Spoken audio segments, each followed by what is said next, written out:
The views, information, and opinions expressed during the following program are solely those of the individuals involved and do not necessarily represent the views of Access Communications, its representatives, or its employees. Check it out.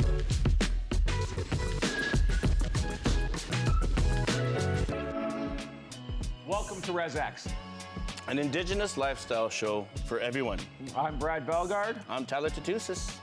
And we're your co-hosts. And with that, I want to welcome you to another awesome episode that we have here on RezX today. A show where we have a very, very special guest, the one and only First Nation sensation, Wavell Starr. He's going to talk about wrestling. He's going to be talking about all the good things that he's doing in and out of wrestling, how that got him to where he is. It'll today. be interesting to listen to a story. Yeah. It'll be like an origin story from Marvel or something like that, yeah. right? Yeah, Marvel or Because really, DC. And me growing up, I've never really met an Indigenous wrestler before. And now we have an Indigenous John Cena. Cue the music. You don't have one of those cousins who just got out and he's teaching you wrestling moves? Not even, man. I was the bookworm. Man, well, no, really. So how you been though since this last episode here? What's been going on in Tyler's world? Man, I'm gonna tell you what's been going on in this world. I was traveling on the way down here, so humbly, I seen Popo everywhere. Popo came in threes. Three. That's three. Not Indigenous. Triple three. It was really weird, man, right? Because I was thinking they'd come in four, because 4 is a sacred number, man. And I seen the red lights, and I didn't see red lights. All I seen was red flags. And you know, red flags are sacred, but damn. But yeah, just be careful out there, man, because I'm pretty sure my friend, she got nailed too on the way here by those popos, man. Yeah. They're hunting. Yeah, it's hunting season. You know, no, it's like I got something in the mail today. Okay, so I have a neighbor. Mm-hmm. I have a neighbor who happens to be from Tootoosis. Yeah. You know, which is cool. Oh yeah, Tootoosis. I'm from Little Black Bear. We're pretty much neighbors, but we're neighbors now in the city. Checking my mail today. I was like, oh yeah, and then he stops his car. He's driving away. He's like, what was that? Oh, you got a big check. It's like, court date for speeding ticket. You know, right? The irony of that is, that's true. But hey, you know what? I did the speed. But we're covered, you know why? Because SGI, being the bros that they are giving us $100 back. You get $100 for all back? Everybody gets $100 back, Jeez, man, for real. I guess I got to get my license. I was like, man, I've been used to getting like $5, but $100 now, $5 on treaty day, and it's $100 Hey, when's the last time you got your SGI. treaty money, though? I'm pretty sure my mom claimed it for everything I had done, you know. For the rest of your life? For the rest of my life, yeah. She claimed it until I pass away. Right. Anyways, I still haven't seen it to we're this here day. on RezX. Welcome to AccessNOW, and we got a great show for you today. This portion of the show of RezX, where we actually talk about some interesting things, topics of the week. And this week's big topic of discussion is the Indigenous delegation that's going to be traveling overseas to the Vatican to speak with Pope Francis. Now, they're going to be going there. They're going to be asking for a commitment. They're not asking for the sorry. They're asking for a commitment to say he's going to say he's sorry for coming here. Man, tell me, what are your thoughts on this, Tyler? Well, first things first. When our people travel across the big water to go get an apology, you know we have a lot of issues, and we got our own perspectives about that, you know. It should have come a long time ago, man. The dude should have been here a long time ago, I think, man. All the popes should have come here a long time ago. It reminds me of a story, actually. I have a relative, Thunder Child, called the Pope one time. She did. She just got on the phone. Collect called him. For real. Maria, Collect called? my cousin, or she might be my auntie, Maria Linklater, got on the phone with the Pope. She's like, Pope, don't like my Indian people being treated like this. For real, honest to God. I don't know how she got that number, but she didn't need to flow over the big water to go talk to him, man. She just called him collect. Just kidding. He paid for it. Right? They paid for it. They're like, what is this bill for $47? Yeah, over the season, Canada on some reserve called Thunder Child. No, like I think when we think about this history that we have, when we talk about colonization and we talk about all these, we have trauma, you know, and story. It's kind of like the easiest way. You ever have a friend when you're growing up as a kid, and then you get into a little scrape, a little fight on the playground, maybe over basketball or something, a little big argument gets heated. But you have to apologize. Right. To say sorry. Sometimes it's kind of harder when it's a family member. It's kind of hard to say sorry. It's like, Man, I don't want to apologize. You should apologize. It's kind of hard to apologize because I'm always right. Exactly.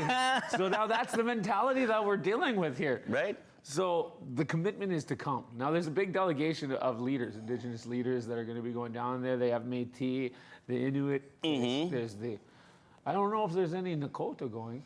Well, I would have thought about it this way. If we're going to send a delegation, I'd get representatives from each generation that's affected, not just one generation. There's our generation that came before, the generation that went in residential schools, and there's the generation that happens afterwards now. And they don't even know what intergenerational trauma they're going through, man. And like, for real, it's like when it came out the residential school payments, you know, they paid out everybody that went.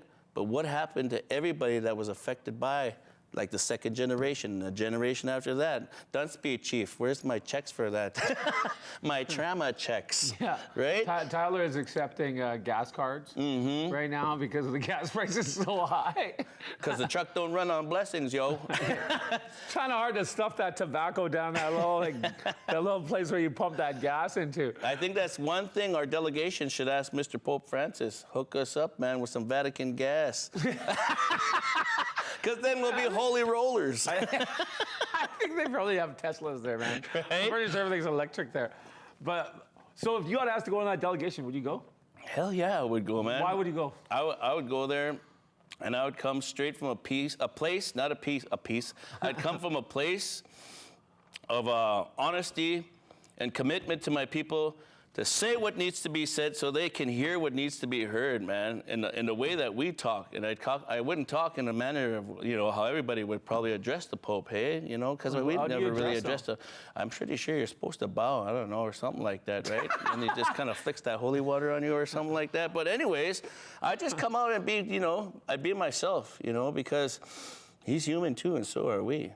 And we've had our ways on this land for probably longer than they've had their stories as well. Yeah, right? you know, what's really, this Pope, actually, Pope Francis, compared to previously, there was Pope Benedict and there was Pope John Paul II. This is the first Pope that actually comes from an indigenous place. Really? So he's from Argentina, you know, he's part of an indigenous tribe. And that's how, like, he's a young guy, but the Catholic faith is so huge in all of South America. When I was there, man, we went... Me and my bro went to the church. It's the largest cathedral in all of South America. It's in Chile. Yeah. And we go there, we walk in, we're like, it's Christmas time, around Christmas time. As soon as you open up that door, man, there were angels. They sound like angels. Ooh. What the heck is that sound? Yeah. I looked at him and go, are you Catholic? For some reason, I just felt this. I'm like, well, let's go to get communion. Right. And the priests there's 3 of them. They come and bring you your communion. Here we have to line up and everybody has to bow down on our knees and stuff like that. I see that before, yeah. There they just bring it to you. It's like, you can't even refuse it. It's like drive-through. They're like, yeah. Yeah, I'd be like, forget this bread. I'll be like, where's the sacramental wine, man? Well, I'll be like, what is it? It's like that old, the old A&W. Yeah. Must have been wasted 24/7. Man, it was crazy, but I mean, so the Catholic faith, and then when we think about this apology and stuff, you know, a lot of people are mad about the church this. But I'm going to say what my dad said and what one of my grandmothers said a long time ago. They said, it's not the words of the Bible and stuff. The morality behind it, message is good. It's the people that were actually a part of that. You know, just like... it's like... I've heard the same thing. It's like corporate dominance and all these organizations that really take over stuff. You nailed it. I heard the same thing. It's like our teachings... and what it says in the Bible go hand in hand. They're just same. And it's mainly just the people that serve are the ones making mistakes. There's nothing wrong with the word, right? The word just tells us how to live and treat each other and treat creation and treat each other, right? Did I say treat each other? Yeah, you said treaty. Treaty 4. Treaty 4. And 6. Yeah. And all the rest of the numbered ones. We're with you on this. But I mean, no, that's it. And that's good that you say that, because that's what we're missing here as Indigenous. Like when you talk about the generations, it's the next generations, you know, our kids and their kids that are going to really be able to gravitate towards this idea of what real reconciliation is, you know? Right. Man, did you ever think that you'd be growing up and then you could talk to people on your phone and not even talk to them? Dude, I grew up watching Star Trek. I believe in everything that just came out, okay? That's why you said the next generation. All technology has been stolen from the Trek world, man. Cell phones, the flip phone. That's a communicator, you know, tricorders. And only one, if we had tricorders now, we'd be able to track this virus, the medical tricorders, right? It'd be like scan the brain, find out what's wrong with them, fix it, get them out of here. They had treaties on Star Trek, the International Space Treaties, right?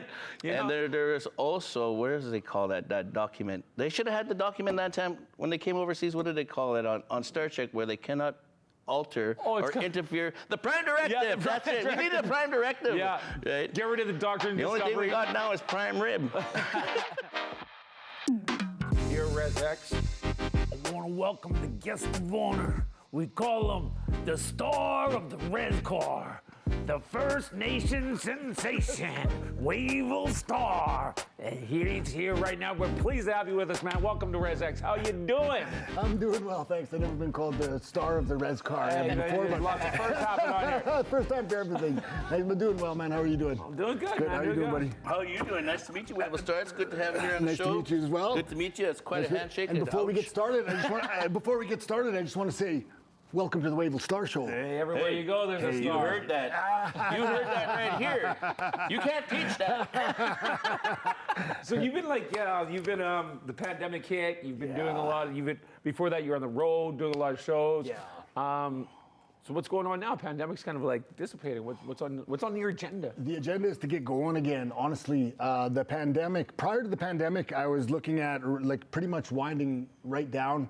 I've had 2 years to sit at home and rest, and I feel like Tom Brady did after being retired for like 3 days. And you know, honestly, I'm best shape of my life.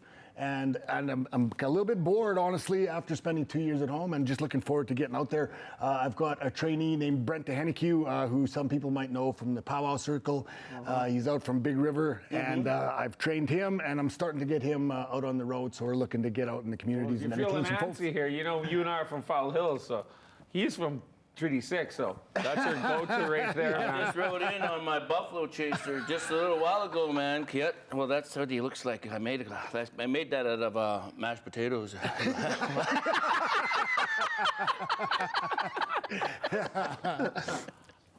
We did put together a little montage of some of your footage here. Oh, cool. You know, I heard Brad was gonna take you on too, man, because he was on the floor just doing some push-ups here. you don't want none of this thumb wrestling skill.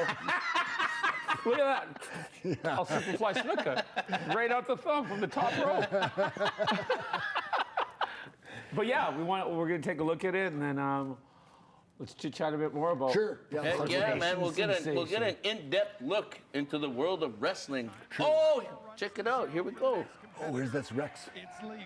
He doesn't Who's have that? to get That's in. Rex Roberts. He doesn't have to get in for another This must 42 be- seconds if he doesn't want to. But look at Wavell Starr calling him in, offering a truce, an alliance to work together. Oh, yeah. This is I think it's because they're spring. both bald.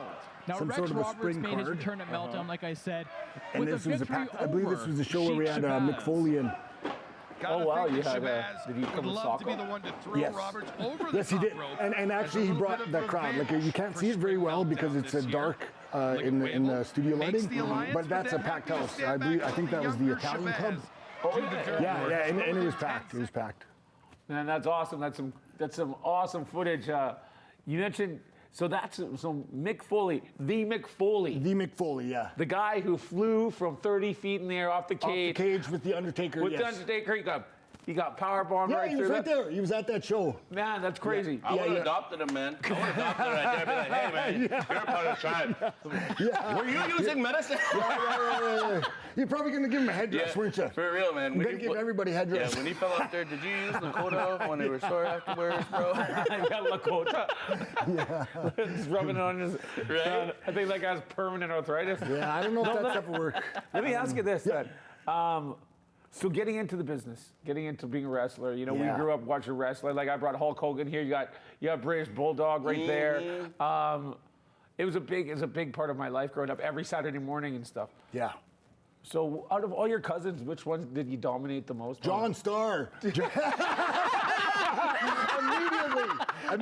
Immediately John Starr, because he was probably closest to, well, no, he wasn't the closest to my age, but I was probably closest to them. He was like my little brother. And he was just as much of a wrestling fan as me. But however, John did get his revenge. I've got a scar here on my forearm because at my Cookham's house, he went to throw me into the fence. And I was going to go into the fence, but he dropped toe hold me right before I went. So he tripped me, and I put my arm up, and I cut my arm open. So ever since then, John, I tell you, I've had it out for you, and that's why you've been paying your price all your life. Yourself. No, but for cousin John, for sure. He's like my brother. See, we all have those stories, hey? Yeah, so man. now, you mentioned something before we end this segment. You mentioned something.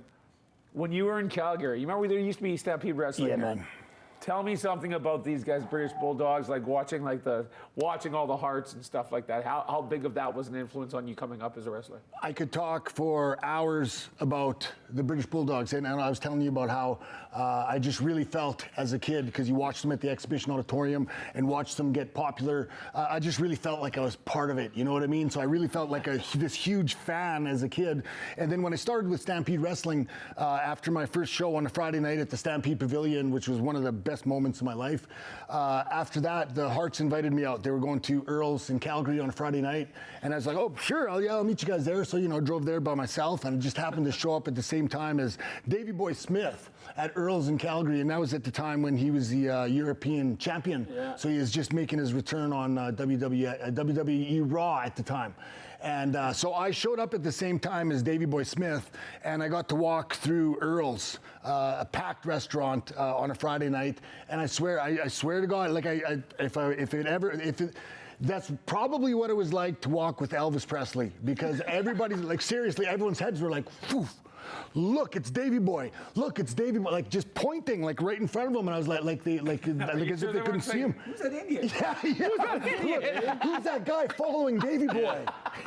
That's his Pathfinder. That's his tracker. Oh yeah, his scout. Yeah, for sure, right? Yeah. Yeah, for sure. Yeah, probably took him to a sweat lodge or something. He's got a braid. Back then, I used to have to actually. I actually had a braid back then. Did you? For real? I sure did. Dope, yeah. Man. Well, it's good to have some Indigenous blood out there in the wrestling show, man. That's For really sure. cool, man. I Yeah, like man. that. So what do you tell kids then, right now? What's your message to kids then, youth that are coming up? They're finding a passion. What's your message for their passion? Well, there's 4 aspects to concentrate on. So one of them is sports, which would be health and fitness, culture, education, careers. 4 things right there, and I encourage all of those things. And I have vast experience in all of those. And I don't really talk about it a lot, but I do have a lot of experience in workforce development, in human resources, in my professional past, so I do, and present as well. So I do like to speak with youth and to try to encourage that, right? Health and fitness, because it's so important now with diabetes and all of the issues that are the health issues that face our people, right? Culture, because I think we need to hang on to our culture to maintain our ways, our language, ceremonies, spirituality, all of that. Sports, culture, education, it's our buffalo. We need to get educated, whether it's trades or university, we need something to move on into careers. Right. And not just jobs. We're not looking for just jobs where they're there for 1 year, 2 years. We're looking for long-term careers where people want to really be engaged in what they're doing and advance. And I know that has nothing to do with professional wrestling, but that really is part of the reason why I'm still involved. From an Indigenous perspective of wrestling, it does, right? Absolutely, right? absolutely. I guess it could be similar to like the old society, the warriors mentality, and this would be the new warriors mentality. Kind of, right? Kind of, right? Except that I guess not so much a battlefield, but really just going out there and your career, because there's so many barriers and obstacles out there for Indigenous youth, and I think we've all probably experienced them. Yeah, that's right, and I think if there's any way that I can give back and help some of the youth get past some of those barriers or hurdles that maybe some of us have experienced, then it's all worth it, you know. So. I guess you could see that because you've been training a Henneque boy, and then you can see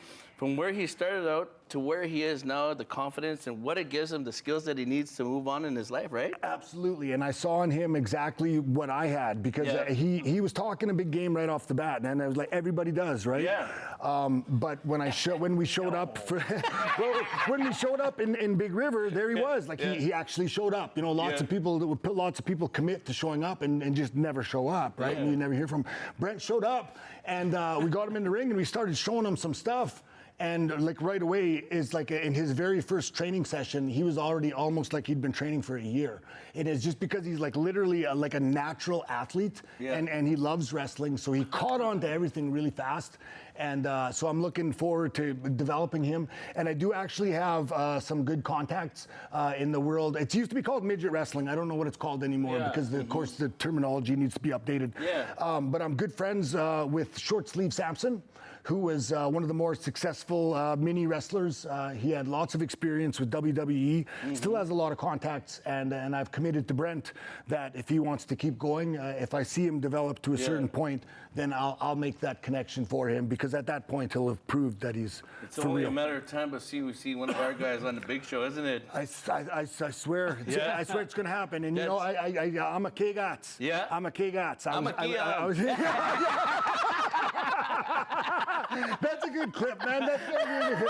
I'm a K-Gats. I'm a Kiam. I believe in the Kiam way. Yeah, whatever the new terminology for the wrestling is, we can't say little people wrestling. Right, you can't say it, That's right? anything, you know what I'm saying? You don't say the little people and everybody be like, It's what? not the name. It's not the name. Little Wrestling. If you don't know, that's coming up on another episode. We're all little people. Yeah. So I never that actually sounds really like thought about that one. It takes a lot of bravery to be on there and go in that ring to face somebody. And you know what? That bravery runs through our bloods because we rode horses bareback. Hunting buffalo with no helmets or saddles. With no helmets. Yeah. Maybe we should make buffalo hunting helmets. Anyways, bro, I can speak with you. Bro, do you mind if I call you bro? Bro. You call me bro all the time. Why are you asking now? Bro. I was calling him uncle. Uncle bro. Uncle bro. Man, thanks. Really appreciate you coming on here. Yep. Pound it out. Respect. Don't punch the table. You might slam it. Yeah. But yeah, thanks. Wavell Starr, everyone. Coming up next is our new weekly segment where Brad Bellegarde, a.k.a. Info Red, gives you a piece of his mind on Snap Talks. He's infrared. He's infrared. Well, it's that time of the episode again. Snap Talk. A little bit of information into the mind of the info, the ridiculous info, all of that stuff. You know what I want to talk about today that really, it's a big issue, and it's racial discrimination, racial profiling, anything to do with racializing something. And for me, I'll give you a personal example. So I was at a financial institution. I had a nice sum check that I was putting into the bank, just cashing it. They told me I was going to put a hold on it. They're going to put a hold on my account, unless I talk to a financial advisor. Like, I don't know where I want to spend my money. Like, I don't know how I'm going to spend it. I know exactly which bill I need to pay at which time. That's what I needed the money for. And they started asking me different questions. Do you have more ID? Well, here's 2 pieces ID. Do you have 3 pieces ID? When's the last time in this pandemic that you actually had to whip out your ID and they actually physically looked at it to read it and make sure that how do you spell your last name? Racial profiling is a big thing, but the discrimination side of it, and it works on both sides of the fence. As a First Nations person, definitely we have some stereotypes where we look at other ethnicities, not by our own choice. This is by something we inherited as this world that we call, in this land that we call Canada, and this colonization. And what it's done to us is it's giving us a perpetuating stereotype, and we do it all the time. And what's even worse is, beyond that racial discrimination, what we see happening on our own First Nations, on our own reserves, we see we're bickering, we actually against another family who did something with so-and-so and so-and-so and whoever. My point being, think before you actually speak. Think about putting yourself in another person's shoes. Before you even question what you actually want to say, question yourself, because you never know. There's a lot of our people out there that get racially profiled and they don't even have their own identity. What would that be like? You don't know who you are. I could sit here and speak in my language, like, but I have a little bit of my identity. Some of our people out there don't have that identity, and it's something that we've inherited as Indigenous people within this land. And when it comes to racial discrimination, every time that happens, what we're doing is we're perpetuating that colonial thought, that colonial aspect of who we are and who we are meant to be. Once we pass on into what they say is to the next life, to our real life, we'll be looking back at all this stuff that we were doing, and we'll think of how petty it was. And I think that, last but not least, make sure you love yourself before you love anybody else. You know, before you judge anything. Make sure you take care of yourself and your inner circle, your family. That's it. No more racial discrimination, no more racialization. I say this in the spirit of keeping the unity and community. This is Snap Talk. Brad Bellegarde, aka For Ridiculous. Thank you, Brad, for those wise words. It was a good episode. We had some good conversations. We had Wavell on here. You know, it's always good to talk to somebody that actually has some crazy stories. You know? Or I've never got a chance to talk to an actual wrestler before. That's really cool, man. Man, I talked to this guy the whole time. You can take that one over and talk to him. But I know what you mean. I just mean, and just like even like the idea of like the different things that we have going on in our community. You know, I think that's the major thing that we got to continue to do here on this show is bring what's happening now, how it affects us. By having cool guests on, it really helps out. Though, right, and share their stories, get the stories out, because that's what we are people do. We're storytellers. We are. Yeah. We can't mention some things around certain times of the year, but when we're on RezX, it's always February, so we'll tell stories all year long. No, but really, man, I think we got a good season coming up here. You know, there's lots of stuff that's happening. You know, there's lots of new events are going to be happening. You know, Power Season. I know all these guys out there getting the regalia ready. They're all cleaning it up. Oh my God, you're right. Power Season is coming out. We got to go out there and search for the best Indian taco. No, that's it. We need a power food segment. You know, you guys think that you got out there? You guys we can even have like your a return. grandma makes the best fry bread. Your grandma makes the best panic burgers. We take this stuff. Return of the Rez car. There's one of those hardcore cars that's still out there. You know, the old Crown Vics and those. Oh, did you hear that? I heard that, man. Is that you or is that for me? Oh, so that's my Rez car. Okay. My Rez car's parked outside right now, man. You want to see the return of the Rez car? I guess my ride's here. Man, you don't even have to worry about red lights. Right? Exactly. Those sirens come on, everybody clears out the way. But yeah, so the round dance will be back in full swing next fall. I'm trying to hit the one this weekend, but I don't know what the gas price is. I think we'll just have to ride share, right? Yeah.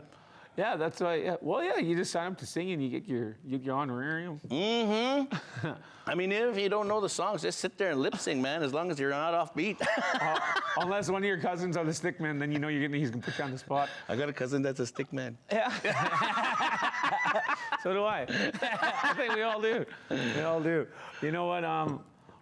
You guys have any ideas for things that you think might be cool? Fire us off a message on our social media. RezX here.